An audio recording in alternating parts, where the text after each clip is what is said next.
What's up, everybody? My name is Brendan Harberts. I'm Dalton Katz. This is a Workbench Podcast where we talk about interesting people, interesting things in their work. Welcome to episode number 3.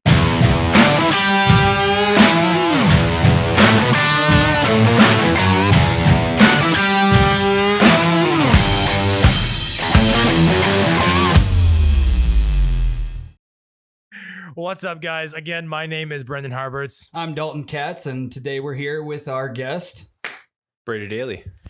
Thanks for being on the show, Brady. We really appreciate it. Absolutely. So, Brady, I guess let the people know what you do, who you are, what do you do right now, where are you from? Give us the lowdown here. Absolutely. So, like I said, I'm Brady Daly. I work with Hague Realtors. I'm a broker associate over there, which basically just means I'm your everyday real estate agent with a little twist to it, just because in my head, I'm the best. All right. I mean, I would say with your recent marketing campaigns that I'm sure that we'll get into a little bit later, I would probably agree with you at this point. Your marketing is second to none. Brady, how'd you get into real estate? We want the long story. I hope you guys are buckled in. So, start back from the way beginning. My mom's actually the accountant over at Hague and has been for years. So I grew up around Hague realtors in general. And my dad runs a construction company. And so I've been building houses ever since he could basically fit a hammer in my hand. Two kind of came together, made the perfect combination for a real estate agent. Nice. So absolutely. I had no idea that's what your background was. And that's how you got into the market here. Yeah. Where'd you go to school? Down at USD. Let's go Yotes. Oh, yeah. Best school in the state. What'd you go for? Marketing, actually. Well, that's no surprise. On the topic of actually not marketing, but the market in Sioux Falls, we have to ask you like basic business questions first. Yeah, we got to make sure that people know that this isn't just a fitness We're podcast. taking this serious, very serious. So how is the market in Sioux Falls? Market's good. The number of houses sold between last year versus this year, we are up about almost 5% this year. So the average days on market's a little bit lower. So houses are selling a little bit faster. The average price is up about 10,000 from last year. So market looks good, but it's a seller's market is what you're saying. Oh yeah. Well, Absolutely. it just depends on the season, because once we get into those winter markets, then everything slows down. It's a little bit better for the buyers. Is that just because people don't want to move and have to get stuff out of their house in the winter? Yes, absolutely. I actually tell everyone that whenever they come through my open houses during the winter, that it's much easier to slide the boxes on ice than it is to carry them in the summer. It kind of reminds me of that Office of the episode where they're trying to slide the boxes on butter, but we won't even go there. Yes. So like, how does the structure of your day change both between like the summer when you're a little bit busier versus right now? Kind of what are you working on separately or focusing on at this time?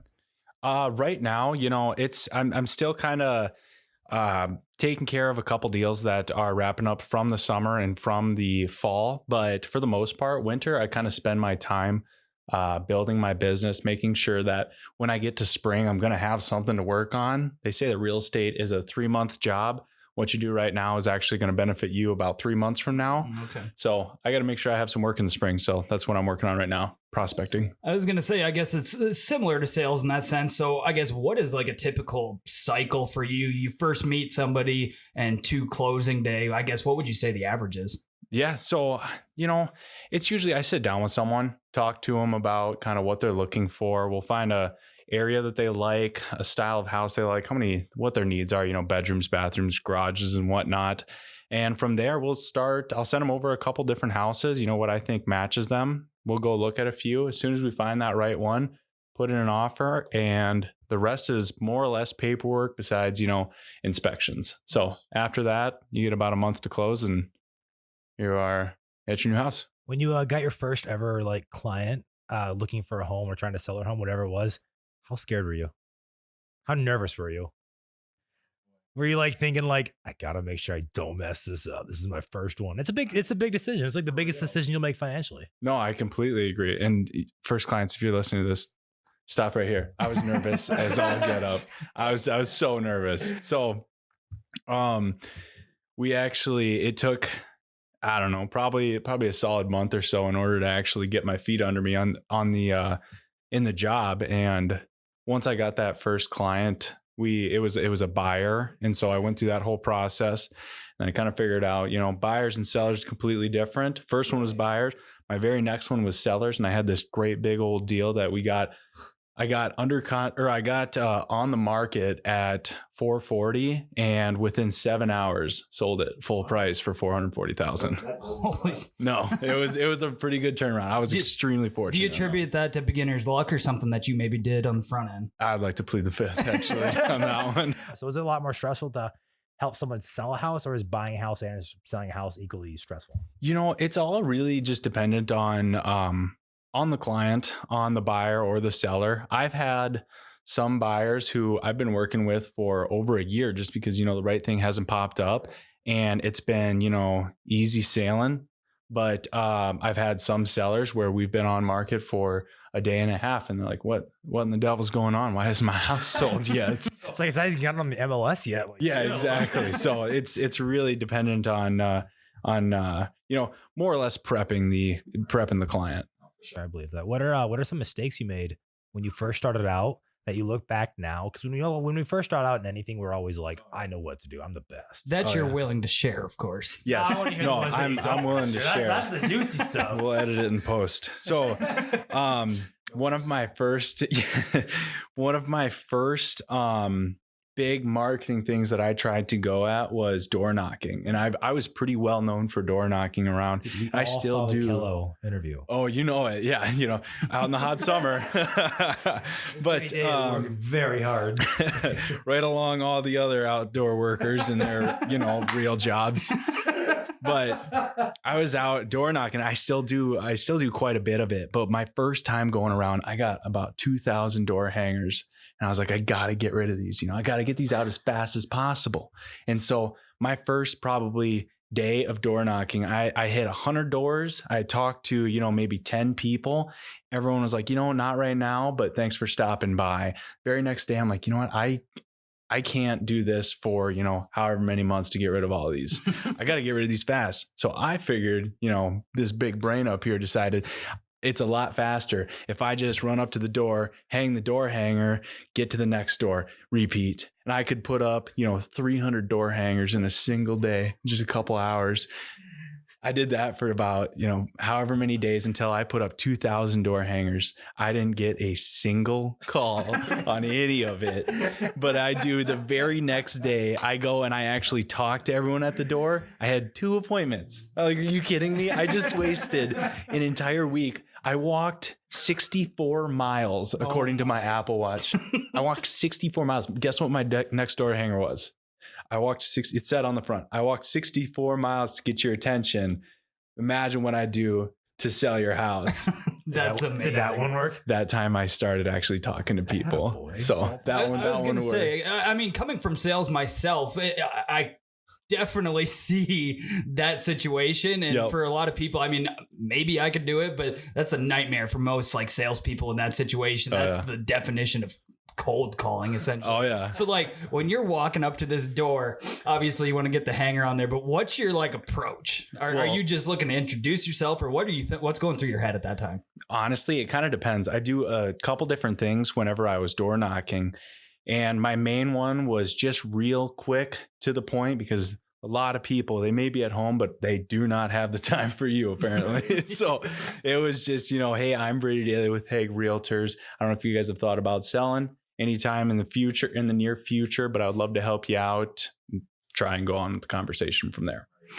I actually, you can really tell as to where you're door knocking in terms of price points, because the higher price points you get, more people are home. Right. Because a lot more people work from home. Right. Lower price points, a lot more people are working, that 8 to 5 job. I was door knocking a neighborhood probably like 2-3 months ago, and I go up to this door and I hear some barking, and I'm like, oh, cool, a dog. Awesome. Yes. This big old pit bull comes running down the stairs, and I'm like, oh no. The owner comes downstairs, and I'll spare you the words because there was a lot of 4-letter words there. But he was like, you get off my property or I'm letting my pit bull out here. go on, get, I believe is the words he used. But and on your way off the porch, you're like, and if you're ever selling your house, anyways, give me a call. Would you like to sell? Just stay there so that something happened, and get out okay. And then like the news report on it, you'd be like, see what I'm willing to do for potential clients. Did growing up with a family business have any bearing on what you wanted to do when you got older? Yeah, I would say it did. It was more or less, seeing my dad kind of do, whatever he would like with his business. He makes shirts and stickers and whatnot. I actually just saw one of the Busch Light shirts yesterday. Yeah. Which I'm sure a lot of it, you look at it and a lawyer looks at it and they're like, I don't know if you can do that. You should probably check with the trademark on that. But that being said, I did just completely remake a Post Malone song. That's actually a fair point. But so he kind of does whatever he wants with it. Not to mention, we go on a family vacation. I've never seen him call up a boss and say, hey, I need this time off, or, hey, honey, I can't take that time off. I've only got this amount of days of vacation. And so that really grew on to me and just showed me that, hey, if you're willing to start something up, it's a lot more risky, but really pays off in the end. Yeah. So what made you want to go into the realty side of it? Maybe potentially buying, selling houses as opposed to building them? I think it was because I grew up building them, where I was like, forget this. I've had enough of this. No, I don't know. I grew up building them, every summer with my dad. We would pick a new project, maybe an apartment complex, a couple duplexes, something like that. And it's long hours, man. He even told me when we were growing up, he's like, I want you to get a good education. I want you to get into a good job, because you can't do manual labor your whole life. He's like, I know I look great and you wish you could look like this, but it's just like, it's not worth it. Once you get to 50 and you're swinging a hammer, it's tough, man. So now he does a lot more passion projects, does little things here and there that he actually enjoys. And so that's probably why I got into sales, and I like to talk. Absolutely. Well, yeah, I was going to say, speaking of that great education, I mean, we weren't best friends in college, but we've obviously known each other for a few years. Absolutely, yeah. You were in Teak. Yes. Fraternity, right? So I know that you were at a fairly high level within Teak. No, you had some kind of position within Teak? Yeah. So I would say I don't really have any like specific positions besides like historical keeper, whatever that means. So I was that for a little bit, but my highest position, and you'd be familiar with it, was the Teak Fight Night chair. Yeah. Which, yes. So while running that, well, I should first say they gave me the opportunity to run that, which is kind of basically like running your own small business if all of your employees are angry and want to fight each other. So it's great for real estate. Like a low-level version of Rough and Rowdy, basically. Exactly. For those who don't know. Yes. Yep. So I got to run that. Not to mention, just being in a fraternity and being around a bunch of guys the whole time, it really gets you to, I don't know, really grow your personality and be able to be more personable with people. I was actually going to ask, I guess with your marketing ventures that I'm sure we'll get into here in a second, did that position that you were put into in college, did that influence kind of what you do, how you do it now? I would say, yeah, I would agree with that. I don't know. I do take some things from that, but most of my marketing is based off of kind of what I think personally would impact people. What would be receptive to me? I see a lot of marketing out there that, I mean, if I see an ad somewhere, I'm like, there is no shot that I'm ever clicking on that thing there. I'm not going to click on this, or I'm not going to do whatever this marketing scheme is. And so I just try to think back to A, what I would do, B, what college Brady would do, and I try to do the former there.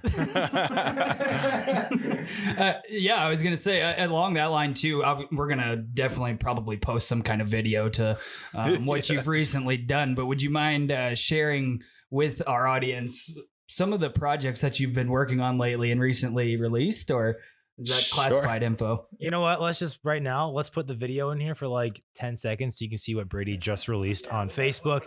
Got over 10,000 likes. Just watch it for a little bit. Yeah, you'll take a booklet to find what you buy from me. I have a really good feeling you'll be buying with me. You'll be on the loan, you'll be getting signed with me. When it's past $1 million, that's a bigger buy, you see. Yeah, you'll buy from me, you'll buy from me, you'll buy from me. And you'll sign with me, you'll sign with me, you'll sign with me. Yeah, you'll buy from me, you'll buy from me, you'll buy from me. And you'll sign with me, you'll sign with me, you'll sign with me. For those that you don't know, it was a remix to a Post Malone song. It's pretty incredible. Which I had the pleasure of working with my guy to my left here. Awesome. My guy to your right here. It was one of the most random texts I've ever received at 5:30 in the morning, but it was one of the like few texts I've received from someone that pertains to work at 5:30 in the morning that I was like, this is incredible. Tell us a little bit about that. Why you decided to do that? Because obviously your marketing techniques are very different. So what made you think that was going to be a good idea? Because it was, but what made you think it was a good idea? Honestly, my main goal with a lot of my marketing is just to create or improve, I should say, brand awareness. I'm big on brand, and I like my brand to be myself. And so I just want everyone to know who I am and what I do. So when they do get into the frame of mind of, gosh, I'm getting to, you name it, age, and I'm ready to buy a house. Who do I know that's a realtor? Oh my gosh, it's Brady. I got to call Brady. Hey, honey, do you remember the guy that was doing the really good song? The voice of an angel? The voice of an angel. Let's call him. Was that, did that answer any of your questions? Kind of, I guess. I didn't remember what it was. Obviously, well, because now people will associate you with real estate in Sioux Falls because they'll be like, should we use that guy? They're going to be like, I remember him. Just cracks me up. That's what, when I first got into real estate, I remember Greg Gohl, who's the broker over at Hague, had sat me down and he's like, it's not a sales job. You're never going to walk into a house and you're going to sell someone a house. They're going to walk into the house and tell you whether or not they want to buy it. Right. This entire job is marketing. Right. It's just making sure that people know your name. So that's my entire goal, is just to make sure that people know my name. Yeah. Well, and I've worked in a few different type of corporate positions. I have a feeling that you would give most CMOs a freaking heart attack with some of your ideas. So like, for sure. What's your mindset going in? Is it truly just, would I click on this? Would I pay attention? Or, can you take us through that thought process at all? Because I can try. It's a unique question. It's a unique circumstance. It is. Like, I don't know how to phrase it. Yeah. My main thing, oh gosh, I don't know. My like I said, I'm just always trying to get eyes on it. What was the basis of the question? Yeah, I guess maybe what I should do is brag you up a little bit since you won't do it yourself, because I was legitimately belly laughing. We were talking about this before the other day, but recently Brady bought out a campaign on some digital billboards in town and featured people like Brendan on the billboard, and he stood outside for what? An hour, yeah, right around there, taking selfies of himself in the billboard, and then thanking everybody personally for following Brady Daly Realty on Instagram. My entire feed was Brady and his freaking billboard for like an entire day. My only picture of this whole situation is Brady just out there freezing his butt off. Oh, it was miserable. Just taking selfies. And for sure. And one thing that my original thought process for that little campaign is that it was about 2 weeks before Thanksgiving, and I needed something for people to go back to their families at Thanksgiving and just say, did you guys see what just happened? Did you guys see what I did? Look at me here. And they're not, obviously they're going to look at them, but when they show them, their picture is a very small part of this entire post. That's Brady Daly Realty. Yeah. So my main thing is A, the post itself is going to get a bunch of views. B, everyone's going to take it to Thanksgiving and go, Grandma, look what I did. Look what I was on. And Grandma's going to say, I need to sell my house. Who is that handsome devil? She's like, what's Instagram? What is an Instagram? Why do you follow this man? Can I get one? So in this arena, definitely driven by social media, a big thing and definitely marketing is eyes. How many eyes can you get on it? So being with somebody who's pretty well versed in it through college and obviously done some pretty lucrative things yourself, what do you think about meth? We're on it. You guys, I love it. I am obsessed with it. I think it is a genius idea. The only thing that I would have tweaked is I probably would have given Christy a little bit better talking points after the initial hit, because clearly that's what they were trying to do, was stir up this big thing. I mean, you saw the same thing with Don't Jerk and Drive. It was the same exact thing. But as soon as that thing hit, they asked her about it. And I just didn't think her talking points really delivered at home. Scrambling. She did say, she was like, you know what? This is what we wanted. But you had to have a little bit better talking points. Well, I was going to say, I actually saw somebody probably bring up better points than she herself did. But somebody was just like, I think Christy Nome just finessed Twitter into 500 million mentions in 24 hours. For real. And yeah, maybe that's what, I mean, they thought ahead where they were like, go off guard, do whatever you want. The only issue I saw with it, and I agree that it's getting tons of views now, but I feel like there's a pretty big difference between your campaign going viral and just everyone laughing at you. And then I can see that nothing happened because no one's talking about it anymore. Yep. I mean, I agree, but you can also see that we have a president who's in the office for, I mean, not to get political, but a lot of people laughed at him. And look, I mean, so Brady, I guess you've been in the business now for a while, probably long enough. What would you say the coolest part of your job is? And then if you're willing to share, what would you say the worst or least favorite part of your job is? Sure. Yeah. No. So I would say, when I first got into it, immediately I'm like, first best thing about this job is the freedom, baby. Freedom. I don't have to do anything, but, which is also the negative. But, no, the best part about it is, and I've got it going on right now, is that I've got this client who we're going to close on his house in a week or two, but he's just so excited to own a home and to have, just his own home, that we only viewed a couple houses, and every single house we viewed, he couldn't find anything wrong with it.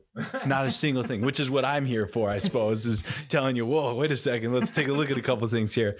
But he literally, he walks into the second bedroom and he's like, this is the greatest bedroom that I've ever seen. I love it. And he's just so grateful for everything in the house. There's something as simple as a handmade countertop that me personally, I look at it, I'm like, I'm not a big fan of. He walks in there, he looks at it and he goes, can you believe the craftsmanship here? Can you believe the amount of work that they've put into this house? He loves it. He loves it. It's finding these first-time home buyers, second-time home buyers, really whoever, and just seeing how excited they are when they get into a house. That's the best part about it. Now, the worst part about it is probably, it's a little bit of a grind finding people, and it would be so much easier. I mean, the job would be 1,000 times easier if people just called you all day. And so that's why obviously my marketing is like, hey, call me. Buy from me. But, what else did I put? One down thing. And I've heard that this comes with, when you're in the business long enough, you actually can do this, is turning it off. I get Saturdays and Sundays, I'll be out doing something with my girlfriend or something, and I'll get a call and I'll have to step away for like an hour or so, which is unfortunate. But I mean, thank the Lord for her, because she understands like how important business is and how important work is and how rare it comes around in some businesses like this. And so it's like, go for it. Take it off. So that's one thing. Pretty cool job herself, I guess, too. Yeah, she's not bad. she's got it set. That's for sure. She likes it. Who's your girlfriend? Tell the viewers. Oh, my girlfriend is the beautiful Sophie Heineman on Kello, the morning host for Kello Land. That's fair. So I guess you brought up one thing about just being super excited about getting people into their first home. I mean, me and Brendan in the last year, we probably shouldn't even tell you this, but we're also first time home buyers. We'll edit that in post.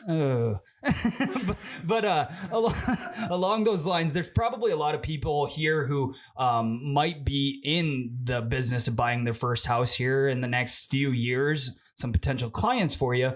What advice would you give them when reaching out, starting that process, choosing a realtor for them, and everything in between? What kind of advice would you offer? I would say call me. I mean, first and foremost, but buy from me and sign with me. No, I would say, just look for an agent who's willing to kind of go above and beyond the normal. You can listen to a lot of different marketing from different agents, and they all basically say the same thing. I'll find the house for you. I'll make sure that the house is perfect. Every single agent has the same access to the MLS, has the same access to homes. So you just got to find that agent that's actually willing to, like I was talking about earlier, go out, knock on houses. The reason why I was knocking on houses is because I had a small family that wanted to look at a house in Central Sioux Falls and we couldn't find the one for them. So I went knocking days on days just to find the one house for them. That's kind of what I'm willing to offer, as well as, like you were talking earlier, social media. I'm trying to build that up as much as possible to say, hey, we're looking for this type of house. Or if I get a house, I get a seller, hey, look at this. You can have an agent who will advertise to you name the amount for however much money. Or you can look at someone who has a large following on a social platform and just say, hey, I can blast this out to 5,000 people every single day for free. I can do it every single time. And I will, because guess what? You're one of my clients. And my main thing for marketing is trying to sell your house. So it's just looking for clients looking for an agent who's, trying to do above and beyond and not just set you up on on a search. And then once you pick out the house, they show it to you and they just wait for you to say yes. So that's what I would look for. And ask them, interview your agents. Yeah. So if you had to give 3 questions for a new home buyer to ask a realtor, what would you, I'm kind of putting you on the spot here. So, oh boy.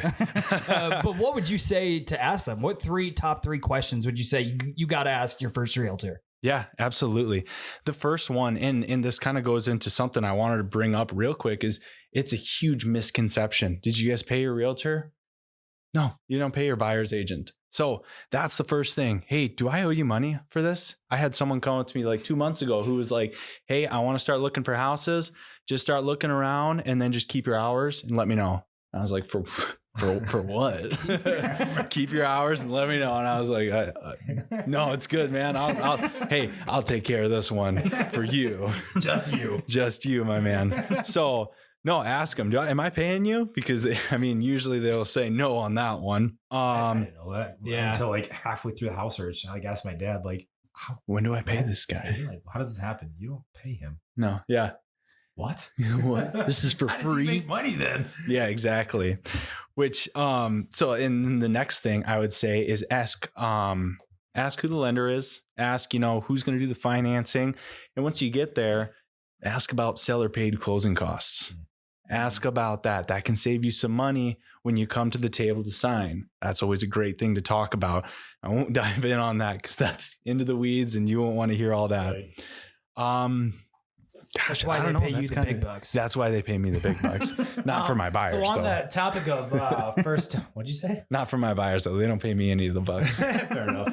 So on topic of first time home buyers, what would be some general advice to somebody that, like, if they ask you, when should I think about buying a home? Because obviously, like we've said, it's a huge purchase. It's the biggest financial purchase you'll ever make in your entire life. What would you tell someone that when do they know it's ready or time to buy a home? Sure. Yeah. I tell people to start earlier rather than later, because if you start later, then you're in a bind and you're like, I got to get into this house before my lease ends. So I tell people, it typically takes 1 month, maybe 2 months to actually find the house that you're looking for. It can take 2 days if you really want. If you want to look out and you want to say, well, that one will do, then you can get that done in 2 days.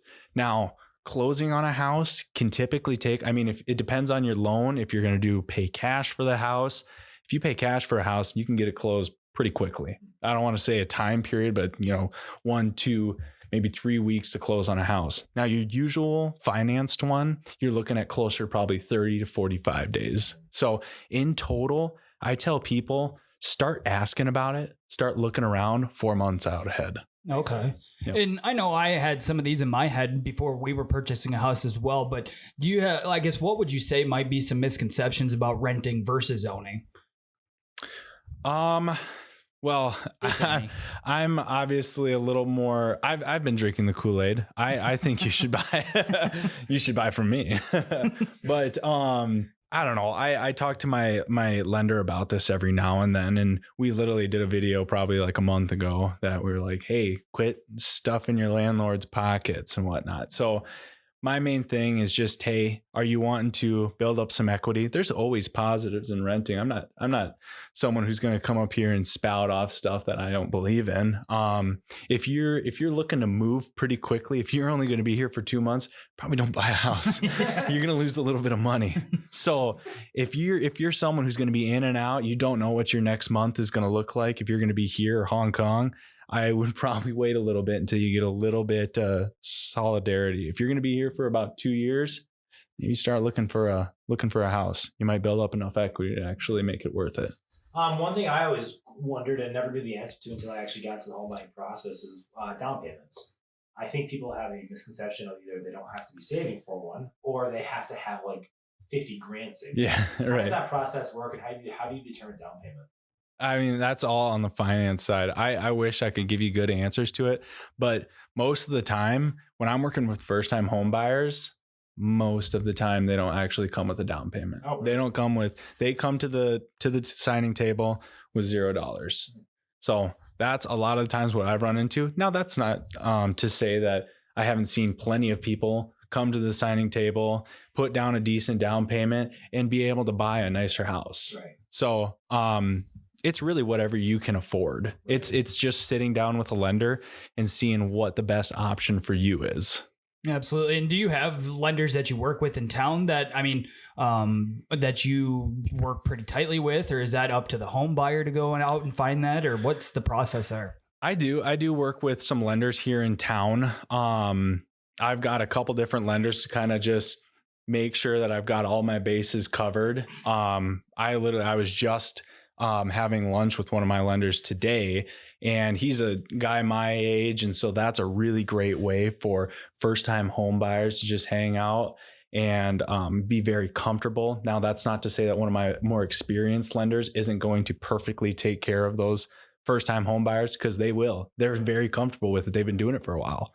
So, yeah, they're all here in town. But if a buyer comes to me and says, hey, I'm working with so-and-so, that's who they're working with, and I choose not to stir them away from that, because I just see it as a little bit of bad business practice. Right. One thing I've always been curious about, actually, and I see that you on your page will post other realtors' listings and stuff to help get them sold. How often do like all the realtors in town, do you have like a group that you know that you guys will like talk about, hey, I have this listing open, any of your clients looking for something like this? Yeah. Like almost a referral group within realtors. Is that like a thing? Yeah.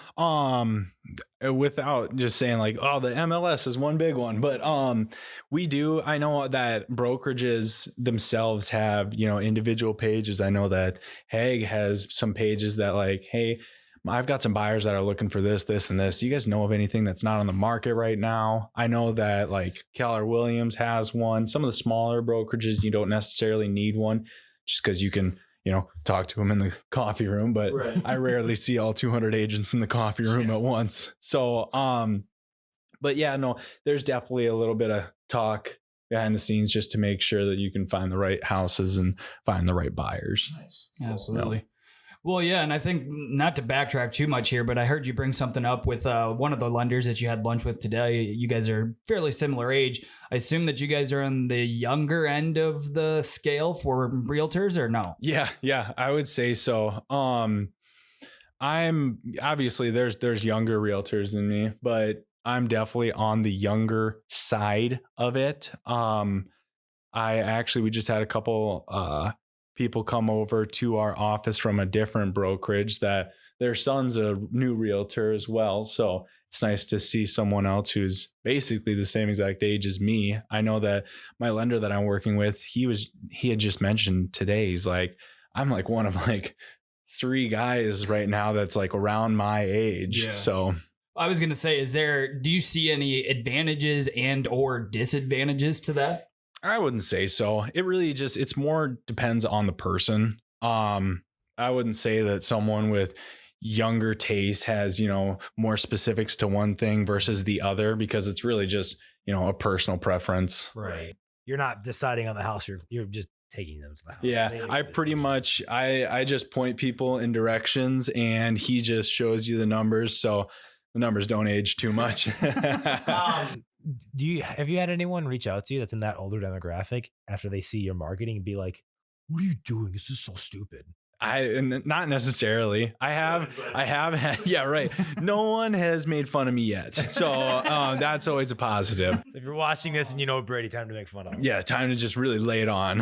I've been too happy. Light up the comment section. No, I'm just but I have had people that are like, hey, you gotta just be a little cautious because you don't want to be known as the rap agent. I'm like, don't I?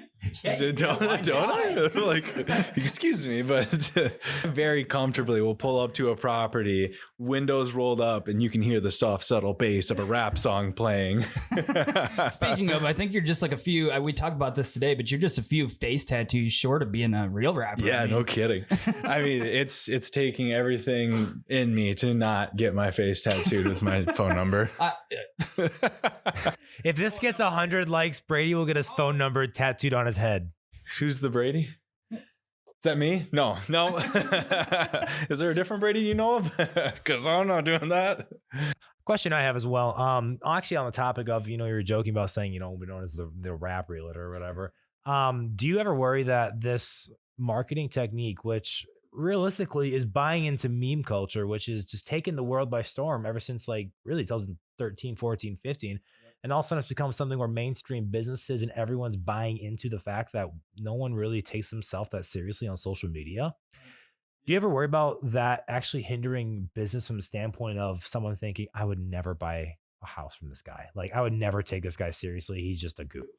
Yeah, I can see that. I think there's two different sides.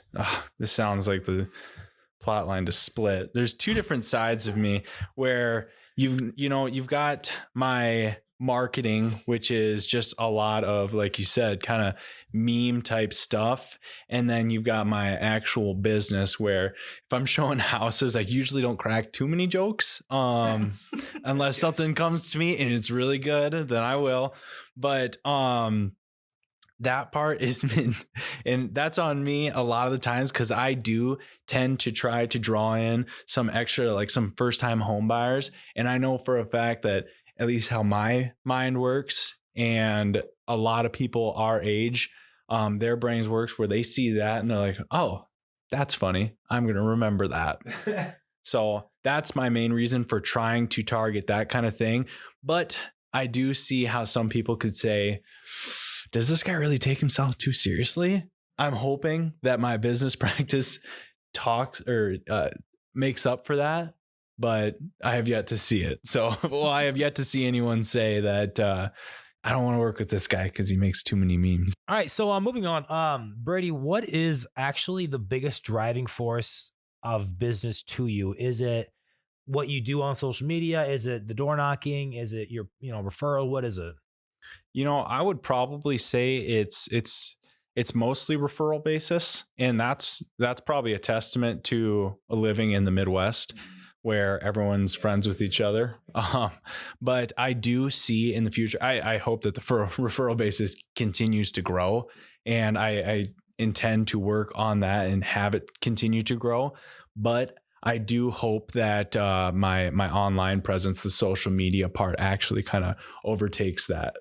So I'd have to imagine that with real estate, it's a huge snowball effect with when you first start. Because obviously, unless you get really lucky, it's going to be really slow when you first start because you were literally a beginner.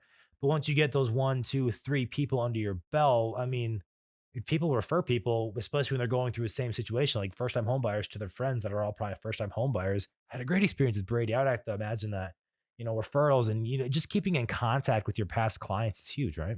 Oh, absolutely. And that's where I would say most realtors in Sioux Falls actually probably get their business from, is from referral basis. And that's, like I said, just shows, it's a South Dakota attitude where they're like, hey, do you know of anyone who is said position? Yeah, my cousin's brother's, so-and-so is a realtor. You should use him. I think his girlfriend used him once, kind of thing.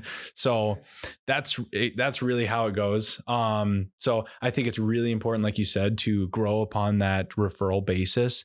And it just, putting out a positive business product, making sure that your product, my product, is something that is referral worthy, is something that I really strive to do. I try to, implement different things here and there in my practice in order to make it worthy of a referral. Some things I do for sellers, say, and I haven't seen many of these, is like a staging guide. I wrote a staging guide for my sellers where it just says, hey, you don't need to go buy new furniture. You don't need to go do this or that. Here's a couple tips and tricks. Here's, 7 pages on 7 different things you can do. Do you want to do different arrangements for furniture? Do you want to do different arrangements on furniture? Do you want to, just change things out? So that's something I give to my sellers. For my buyers, I do a complete home buyer guide where it just kind of takes them through the process, where if they want to sit at home and learn about everything, this entire home buyer guide will totally put it through. So those 2 different tangible things are things that I like to, hey, if these 2 things aren't for you right now, if you're not in the home buying process right now, or if you're not in the home selling process right now, give these to someone who is. Right. Make these useful for your friends. Yeah, I was going to say, I guess, how much of your job would you say is just like educational component? It's a lot more than I thought it was going to be, honestly. Really? I for some reason, you take a couple weeks or like a month or 2 of real estate courses and you just assume everybody else also knows how real estate works. You forget that you didn't know it before, or you didn't grow up with it. Right. So sitting down with someone and just kind of going through the process, not a lot of people know that you run an inspection on a house, which I had no idea. To me is mind blowing that someone would know that. But then knowing from outside, why would you know that? Why you go to a house and you're like, this looks pretty good. I think I'll take this one. And then you do an inspection and you're like, oh no, this is shot. You can't buy this house or something like that. So things like that. I mean, earnest money. I don't meet a lot of people who know what earnest money is. When you sit down and exactly, and once you sit down and you put in an offer, earnest money is just a little token of like good faith to say, hey, here's said amount of money. We're serious about this offer. And to me, it's with every single deal. So I'm very used to it. But every single time I bring it up to someone, they're like, I do what? I didn't know what else to tell you. Well, I was going to say, for those that are watching this, we're literally sitting in Brendan's basement. So I'm a little confused that he doesn't know about earnest money. Maybe we just called it something different. That's probably it. Yeah, that's very possible. I have no idea. Well, and one of the aspects too that actually, now that you mention it, I was kind of freaking out about it myself when we went to buy our house. But I'm like, I was talking to my dad because he's a little bit more workable with his hands than I am and can fix a lot more things. And I'm like, I don't know anything about houses, Dad. Like, how do I know if the foundation is off? And he goes, well, you have to have your inspection. And I'm like, but what if I don't know an inspector? Like I have to. And that's where I come in, where I set up everything. I set up the inspection. I go through the inspection report with you, as well as so does the inspector. I'm sure you guys did a walkthrough and whatnot, just to kind of point out everything that, hey, this is something that's wrong with the house. This is something that's wrong with the house. This one's not a big deal. I wouldn't probably worry too much about that. This one I'd focus a little bit more on. Absolutely. So, well, yeah. And I guess one more quick question I have, because I will think of more. Oh, definitely. a ton more, I guess. I don't know. But for those of us that went to USD, for whatever reason, Vermilion is always going to hold that weird special place in your heart. Now, we don't have to go into the specifics of real estate in Vermilion, but is that ever a market, or has this ever crossed your mind of stepping into that arena and trying to go for it? Absolutely not. Absolutely. No, it's too far away. It's too far. Unless, I turn into a bigger team of some sort that I can send someone down there. But real estate has a different, it's a different beast down there, because when you think of a real estate agent down there, I think of rental agents. Mm-hmm. When I was working with real estate agents down there, I was renting an apartment. It wasn't until I got up here, I was like, Mom, why were the real estate agents helping us out with that? And well, come to know, smaller towns, they wear a few more hats in those different brokerages. So that's something that I'm not, extremely interested in getting into, but who's to say it doesn't happen in the future? We'll see. We'll see. Never. Yeah, exactly. So, Brady, we're going to wrap this up here. We are going to ask this to every guest that comes on. What's your 5-year goal, and where's Brady Daly going to be in 5 years? In your seat. I was always told to say that in an interview. Wow, that's confidence right there. Isn't it? Podcast? I would like to run the podcast. You don't even know about it yet, Brendan. It's fine. I'm the Sweet. captain. Get out of my house. In 5 years, I would like to start a team. I like to really increase my production as well as bring on a buyer and a seller's agent. So that's kind of my main goal. So that's totally for work. As for home life, not really too much different, probably. Actually, a question about what you said about having a team with the buyer and seller's agent. How does that process go about, and can anyone do that? Or is that when you have to get to a certain monetary standpoint where it makmakes sense, or how does that work?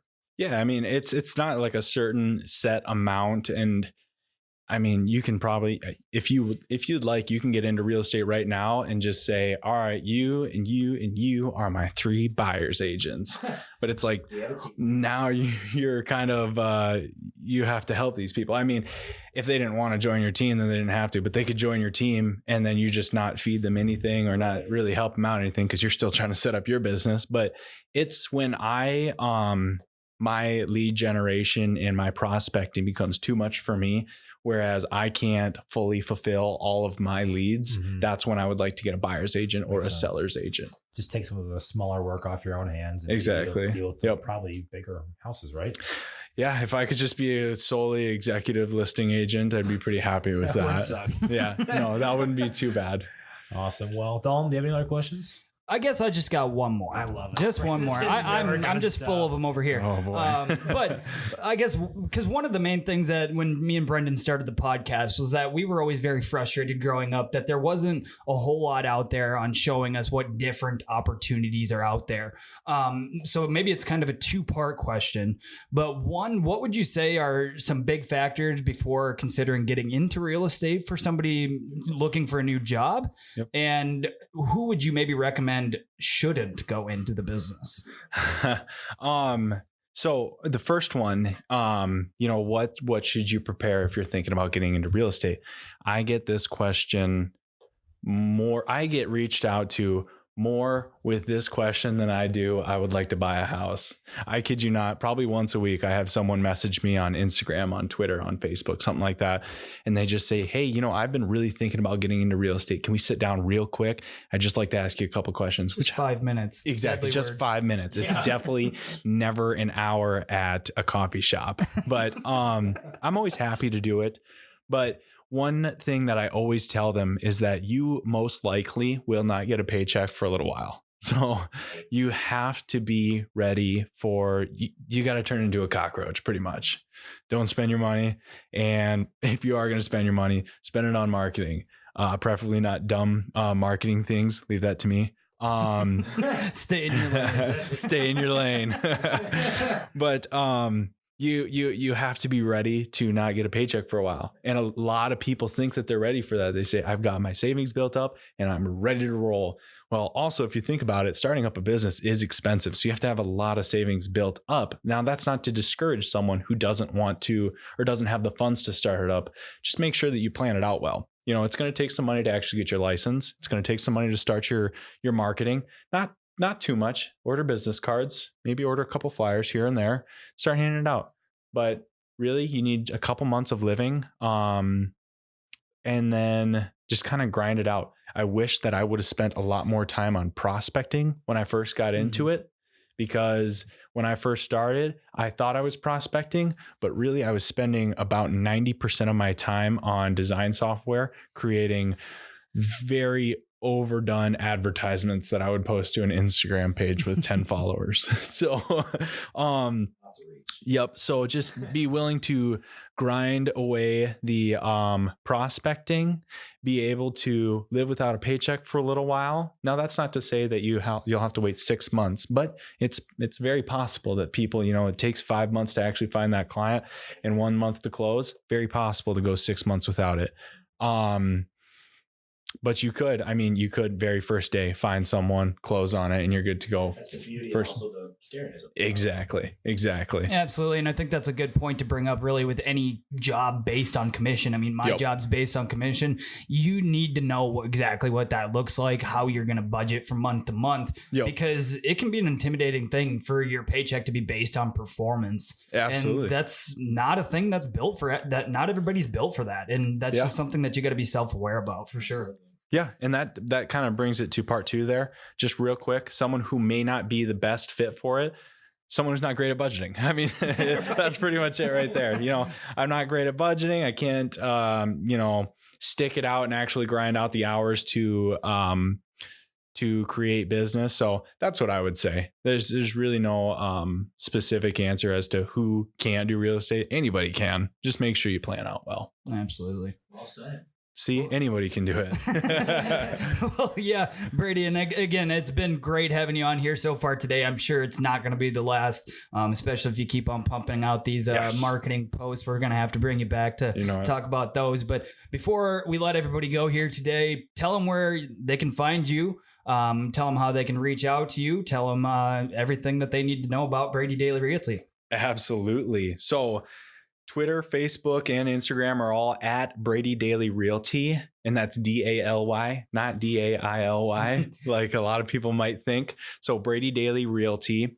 Reach out to me. If you ever have questions on home buying process or the home selling process, just DM me. It's not something that you'll be hassled about or anything like that, but it's an easy way just to get the process started. Remember, if you're buying a house, try to start maybe 4 months before your lease ends. If you're selling a house, call me as soon as possible. Buy from me, buy from me. Indeed. Well, thank you so much for being on, Brady. We really appreciate it. Thank you guys. I really appreciate it. Thanks for watching, everyone.